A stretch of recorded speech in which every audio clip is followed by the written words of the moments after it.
는 말씀은 구약성경 창세기 39장 1절부터 10절까지 말씀입니다. 제가 가진 성경은 구약성경 60페이지 창세기 39장 1절부터 10절까지 말씀을 한 절씩 교독하고 마지막 절은 같이 읽도록 하겠습니다. 요셉이 이끌려 애굽에 내려가매 바로의 신하 진위대장 애굽 사람 보디발이 그를 그리로 데려간 이스마엘 사람의 손에서 요셉을 사니라.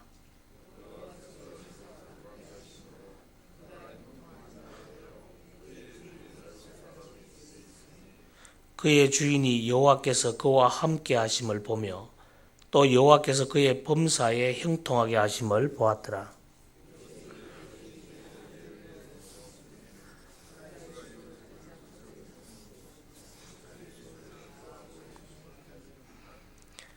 그가 요셉에게 자기의 집과 그의 모든 소유물을 주관하게 한 때부터 여호와께서 요셉을 위하여 그 애굽 사람의 집에 복을 내리심으로 여호와의 복이 그의 집과 밭에 있는 모든 소유에 미친지라.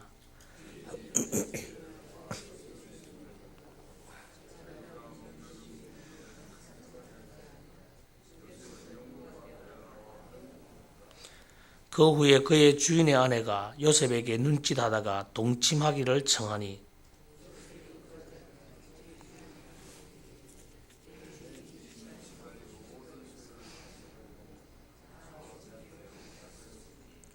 이 집에는 나보다 큰 이가 없으며 주인이 아무것도 내게 금하지 아니하였어도 금한 것은 당신뿐이니 당신은 그의 아내임이라. 그런즉 내가 어찌 이 큰 악을 행하여 하나님께 죄를 지으리이까.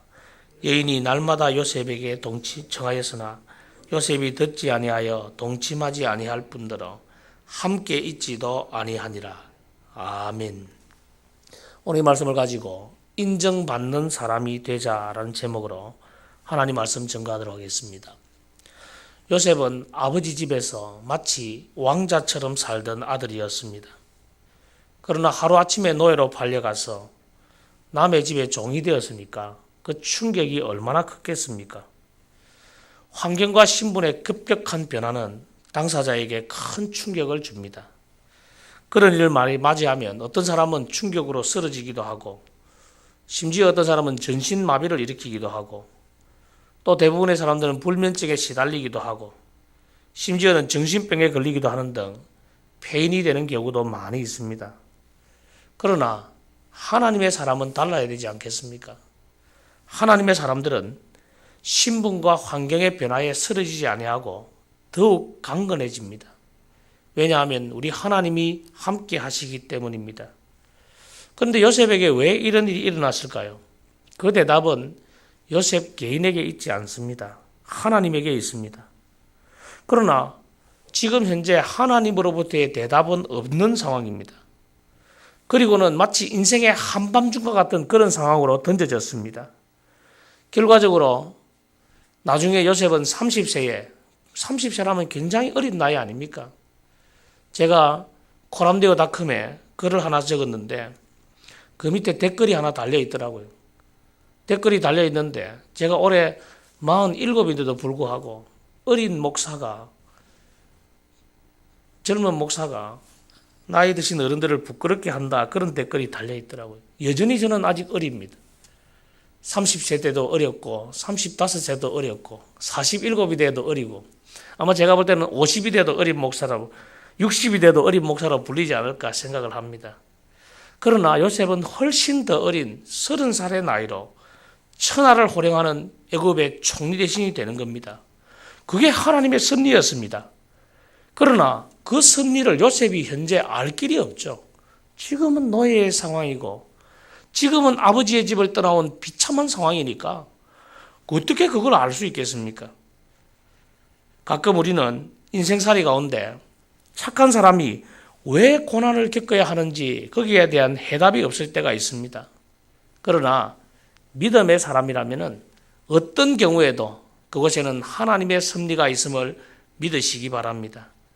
하나님의 손길이 거기에 있다는 것을 믿을 때 우리는 고난과 역경과 어려움에서 벗어날 수 있는 겁니다. 저는 이런 생각을 해봤습니다. 왜 하필 보디발의 집이었을까?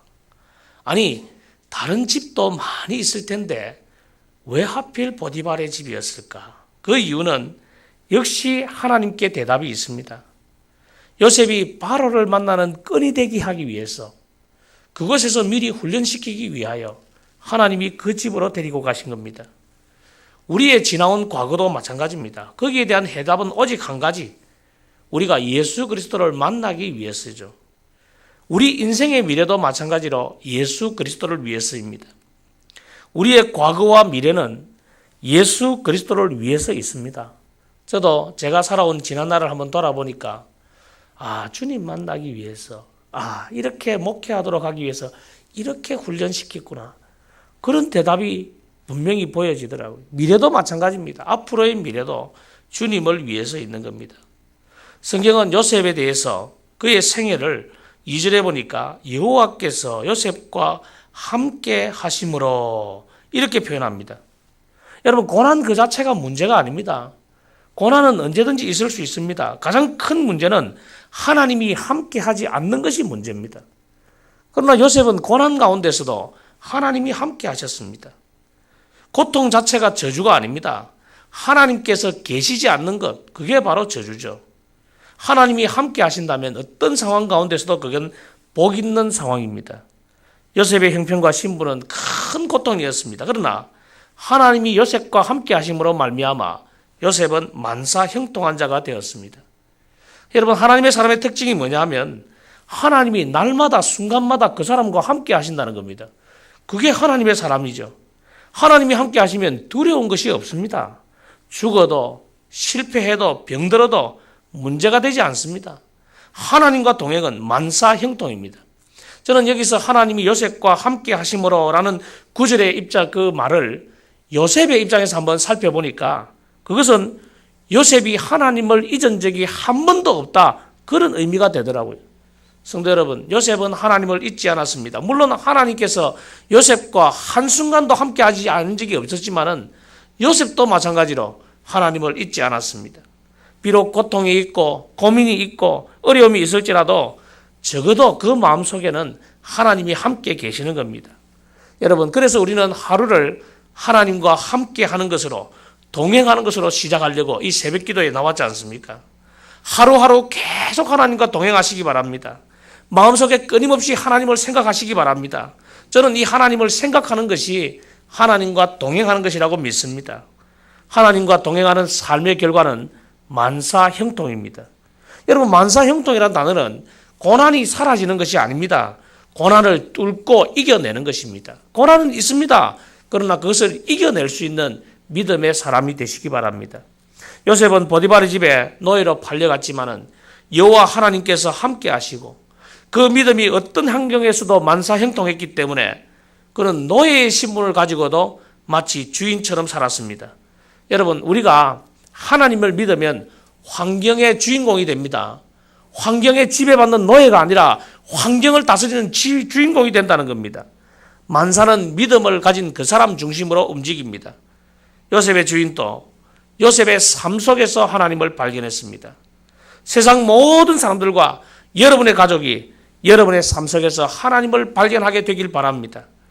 요셉은 자기만 복받은 사람이 아니라 다른 사람을 복받게 하는 사람이었습니다.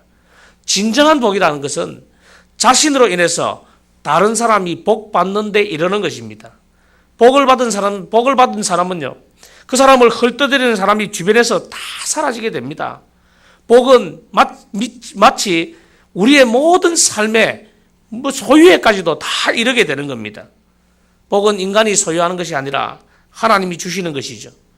복의 근원이 바로 하나님 아닙니까? 그래서 복을 가지려고 하지 말고 하나님을 가지고 하나님을 생각하는 저와 여러분이 되시길 바랍니다.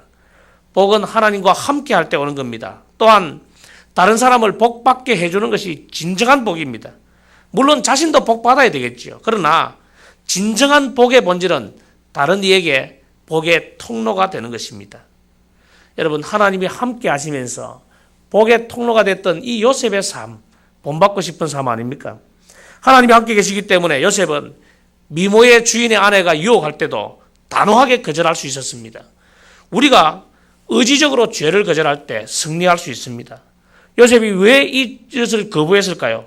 그것은 자신을 신뢰해준 주인을 배반할 수 없었기 때문에, 또한 유혹 자체가 다 불의했기 때문에, 또한 그것은 하나님께 짓는 죄였기 때문에 거부했습니다.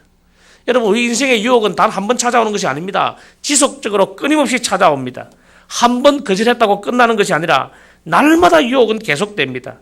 그러므로 우리는 매번 거절해야 됩니다. 그래서 의지적 결단이 무엇보다도 중요합니다. 성도 여러분, 하나님은 우리가 인정받는 사람이 되기를 원하십니다. 믿음으로 굳건하게 서 있을 때 우리도 하나님의 인정을 받고 놀라운 은혜를 누릴 수 있습니다. 어제 잠깐 설교 준비를 하다 보니까 우리 강도사님께서 하나 묻는 게 있더라고요. 왜 하나님께서는 우리의 모든 것을 아신다 해놓고 주기도문에 일용할 양식을 구하라 하시는지, 그러면 기도 안 하면 될 건데 왜 구하라 하시는지, 그 이유가 뭔지 물으시더라고요. 성경을 읽어보면 구하라 그러면 너희에게 주실 것이요, 찾으라 그러면 너희가 찾을 것이요, 문을 두드리라 그러면 너희에게 열릴 것이니 라고 분명히 말씀을 하십니다. 왜 주기도문에서 일용할 양식을 구하는가? 그 이유는 아주 간단합니다. 하나님께서 우리의 모든 것을 아시는데 우리는 왜 구해야 되는가?